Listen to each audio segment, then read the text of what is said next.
see what I see?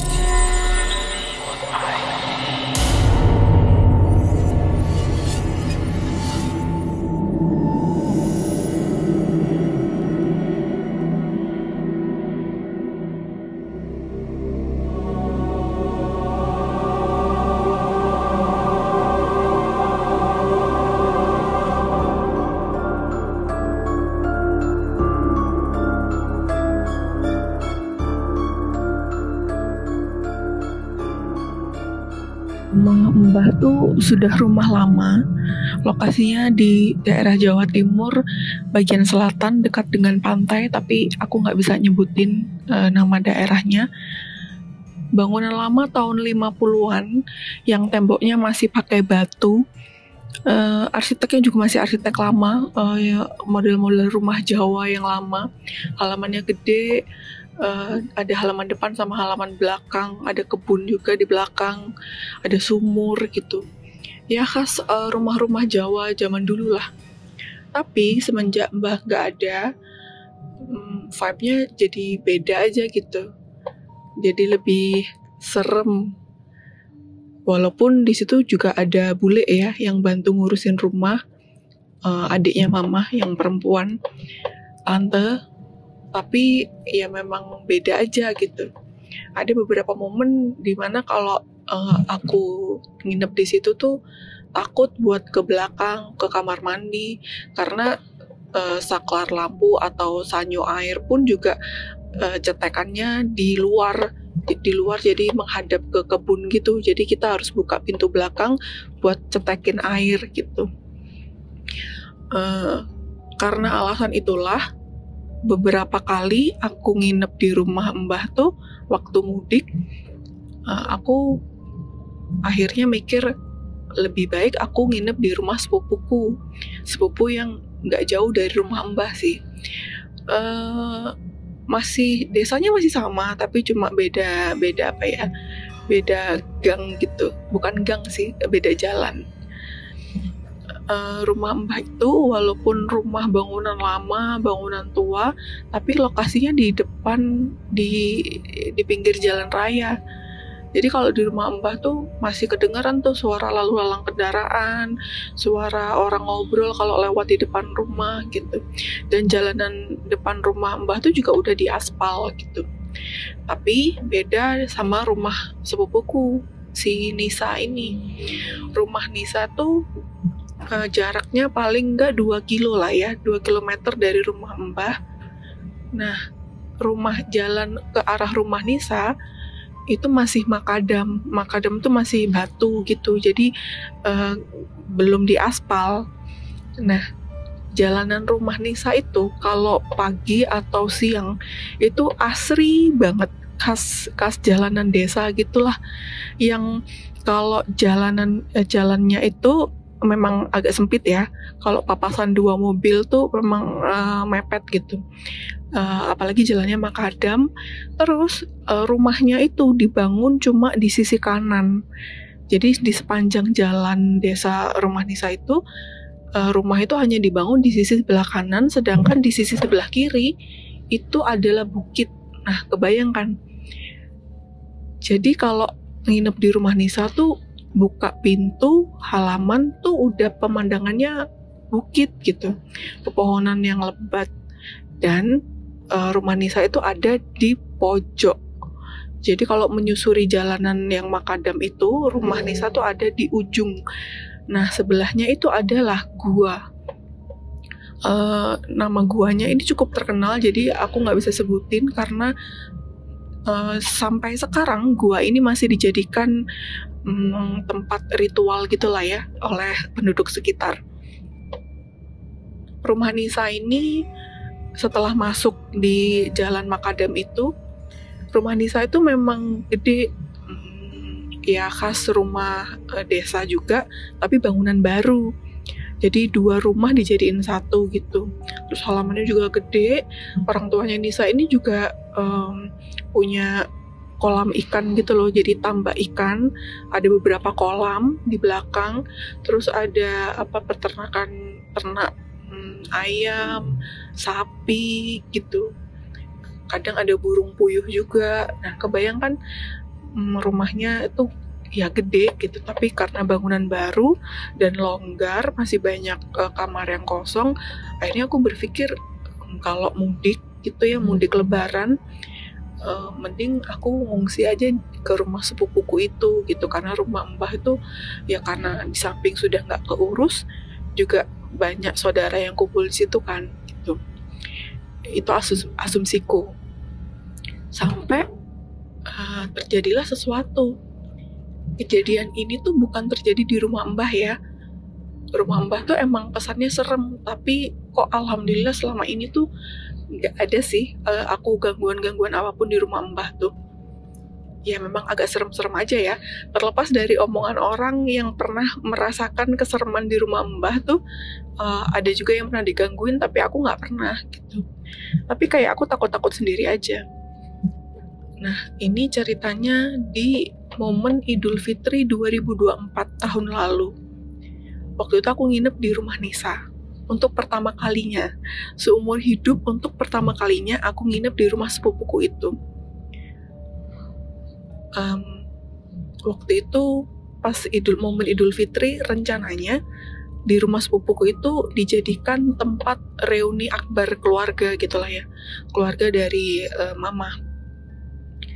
Yang datang tuh banyak, bisa sampai ratusan. Nah, karena alasan itu juga, mama tuh ngizinin aku buat nginep di tempat Nisa, di rumah Nisa, karena bisa bantu-bantu untuk acara besok gitu. Udahlah, aku nginep di rumah Nisa. Hari pertama aku nginep di rumah Nisa tuh badanku panas gitu malamnya. Awalnya aku nggak merasa apapun ya, nggak merasa kalau ya pokoknya ini penyakit aja gitu. Aku minum obat, dikompres, pokoknya aku harus sehat, besok ada acara. Terus setelah acara reuni itu badanku makin panas. Kayaknya itu demam yang paling demam yang pernah kurasakan seumur hidup. Panasnya tuh dari jempol kaki sampai ujung kepala tuh panasnya rata, kayak disiram air panas gitu, kayak aku tuh berendam di air mendidih gitulah. Panas banget, yang sampai aku tuh nahan nangis. Terus aku bilang sama mama, "Mah, besok kalau emang belum sembuh aku minta antarin ke UGD ya," aku bilang gitu. Terus mama tuh kayak, "Kenapa kamu dijemput pulang ke rumah mbah?" gitu. Terus aku bilang, "Enggak deh, karena aku tuh masih beralasan kalau di rumah mbah tuh nantinya aku nggak nyaman. Kalau seandainya tengah malam aku pengen pipis, aku takut gitu. Aku malah ngerepotin orang, mending di rumah Nisa aja. Kalau walaupun aku sakit, tapi kalau aku ke kamar mandi kan bisa langsung ke kamar mandi gitu." Masih kekeh. Malam itu aku masih inget banget, H+3 Idul Fitri. Badanku panas banget karena Nisa juga bantu ngerawat aku kan, jadi aku nggak enak malam itu. Malam itu jam 1 malam, aku inget banget, aku kayak nggak bisa tidur. Aku tuh belum tidur, ini bukan rep-repan ya, tapi kayak kamu dalam kondisi sakit tapi nggak bisa tidur gitu loh, nggak nyenyak, gelisah. Tiba-tiba tuh aku dengar ada suara di sampingku tuh, waktu aku rebahan di kamar Nisa, ada suara ngomong kayak gini, "Turwo lemah" gitu. Turwo lemah tuh dalam bahasa Jawa artinya tidur di tanah gitu, tiduro di tanah. Awalnya aku nggak peduli suara itu, kayak mungkin itu cuma isi kepalaku kali ya gitu. Mungkin karena aku halusinasi karena aku lagi demam kali ya gitu. Nggak ada kepikiran untuk hal-hal mistis sama sekali. Lalu aku coba tidur lagi. Terus bisikan kedua itu datang dengan nada yang sama, "Turwo lemah" gitu. Nah, bisikan kedua ini yang bikin aku bangun. Siapa tadi ngomong? Tapi aku nggak ada rasa takut apapun karena aku masih menganggap kalau itu tuh suaraku sendiri di kepalaku gitu. Aku masih menganggap aku berhalusinasi. Tapi di bisikan kedua itu aku beranjak dari tempat tidur, terus aku lihat ke jendela.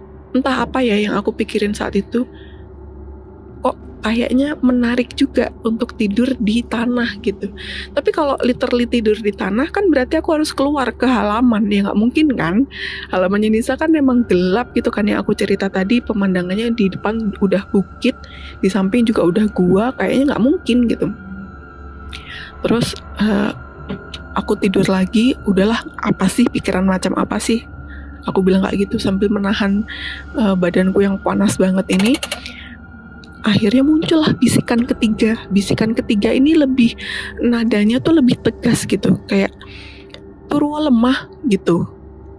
Nah, bisikan ketiga ini karena saking kencengnya, aku kaget kan.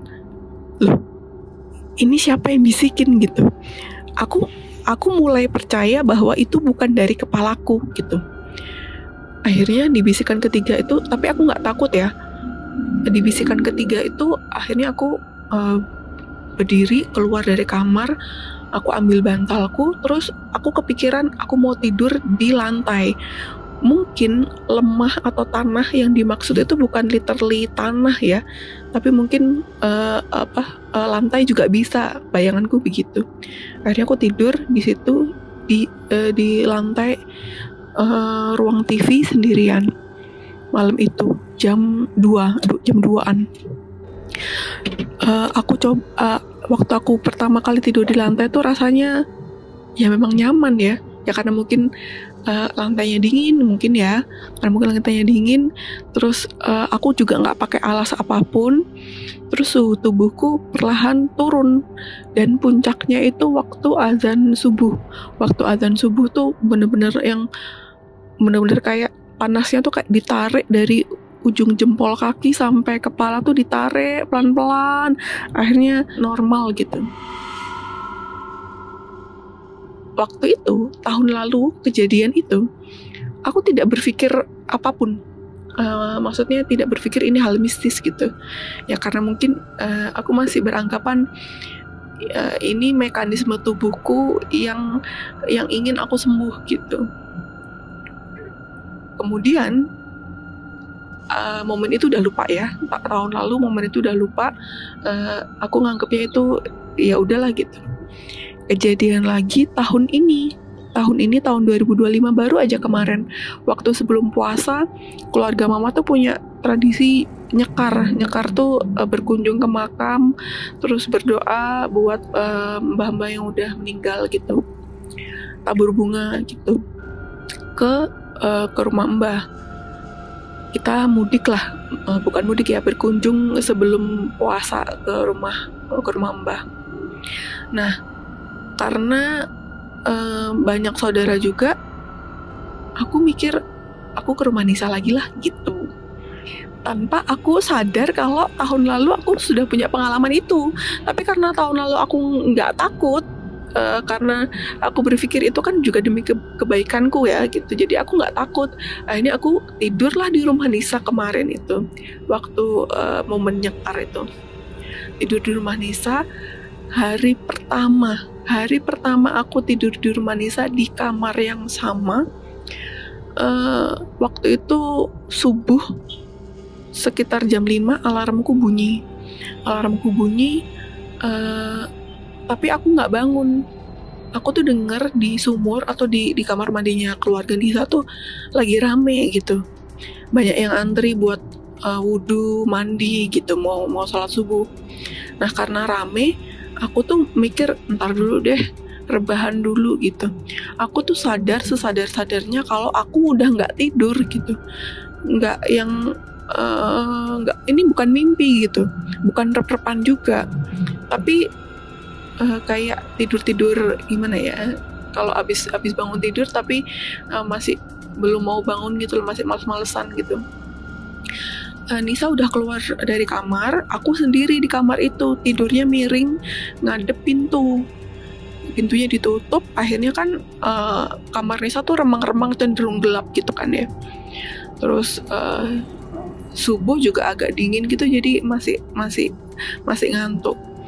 Nah di momen itu aku tuh lihat dengan mataku yang kiip gitu, mataku yang setengah ngantuk, aku tuh lihat ada orang masuk ke kamar Nisa. aku awalnya berpikir itu Nisa, itu sepupuku gitu. Karena gelap ya, dia cuma berdiri di depan pintu bagian dalam ya, pintu bagian dalam kamar, berdiri ngeliatin aku. So aku pikir ngapain sih Nisa ini? Mungkin dia bingung kali ya mau ambil barang tapi dia lupa. Aku masih kepikiran itu, tapi aku nggak nyapa karena aku masih ngantuk banget. Terus aku lihat sosok itu yang aku lihatnya tuh hitam semua dari kepala sampai kaki, kayak bayangan tapi pekat, solid gitu. Aku lihat kepalanya, tangannya, kakinya. Sosok itu tuh menghampiri aku yang tidur miring. Terus dia kalau bahasa Jawanya tuh ndulang tuh apa ya? Menyuapi aku tapi paksa gitu. Sesuatu ke mulutku. Waktu itu aku kerasa mulutku tuh terbuka, kayak agak mangap gitu loh. Otomatis aku kaget kan. Nisa nih ngasih aku makan apa gitu. Dia nyuapin aku paksa sesuatu. Terus abis itu aku ngerasain mulutku kebuka, otomatis aku mau berontak kan, aku mau apa nih gitu. Tapi saat itu juga tubuhku sama sekali nggak bisa digerakkan, kayak kaku gitu loh. Awalnya aku mikir apa aku rep-repan ini gitu, tapi aku tadi udah bangun gitu. Tubuhku nggak bisa digerakkan, tapi mataku tuh kebuka, aku masih lihat sosok itu di depanku.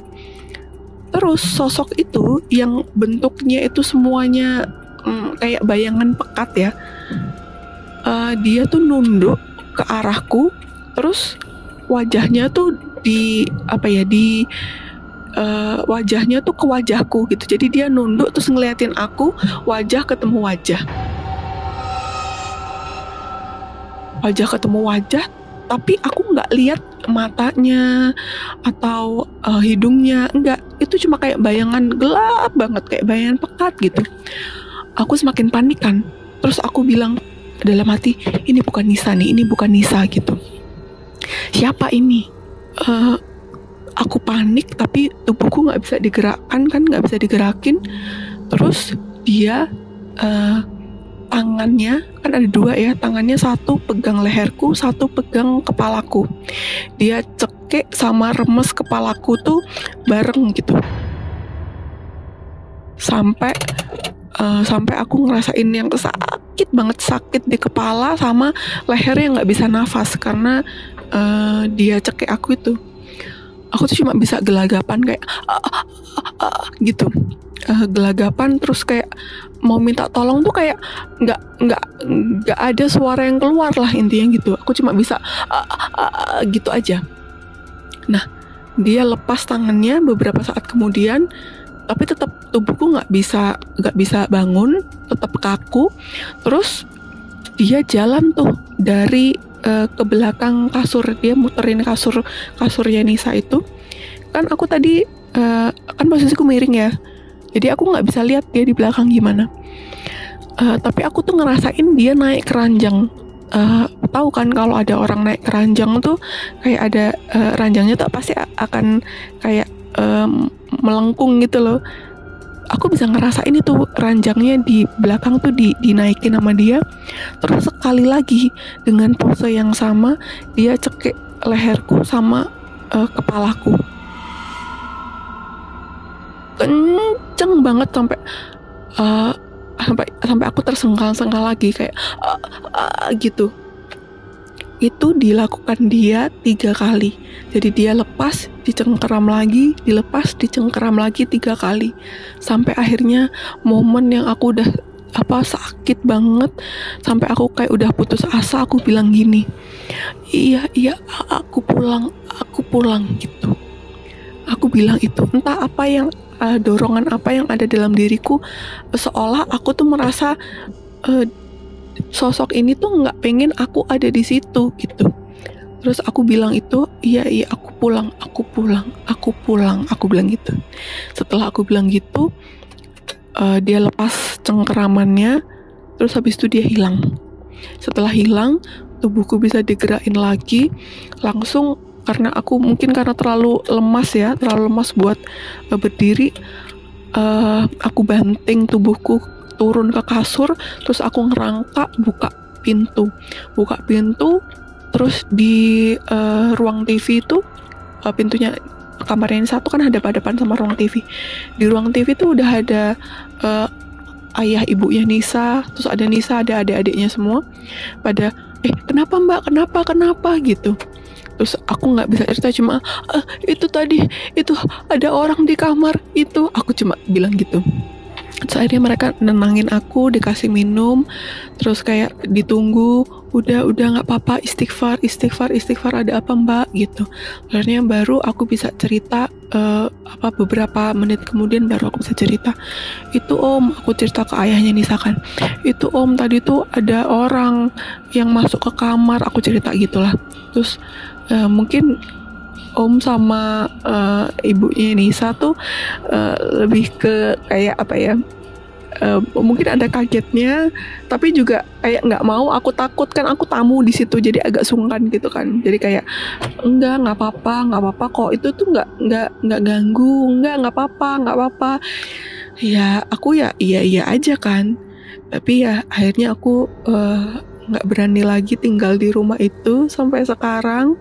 Terus aku langsung, walaupun sangat nggak enak ya sama keluarganya Nisa, tapi aku langsung packing barang-barangku, aku langsung pulang ke rumah Mbah. Udah di sana aku cerita sama mama gini gitu kronologinya ya. Kata mama gini, makanya kamu tuh tinggalnya di rumah Mbah aja. Di rumah Mbah tuh walaupun rumah lama, walaupun agak serem gini, tapi ari-arimu tuh dikubur di sini, di rumah Mbah dulu. Jadi insya Allah kamu kalau di sini lebih aman, kata mama gitu. Dan tuh kayak aku baru sadar, oh iya ya, aku selama ini tuh nggak pernah sih sebenarnya, walaupun itu ketakutanku sendiri, tapi kayaknya nggak pernah ada sesuatu yang sampai seperti itu di rumah Mbah gitu. Ya gitu deh, walaupun sampai sekarang aku nggak bisa nyebutin di mana lokasinya karena Nisanya sendiri juga tidak berkenan disebutkan lokasi rumahnya. Udah itu aja, sekian cerita dari saya. Terima kasih.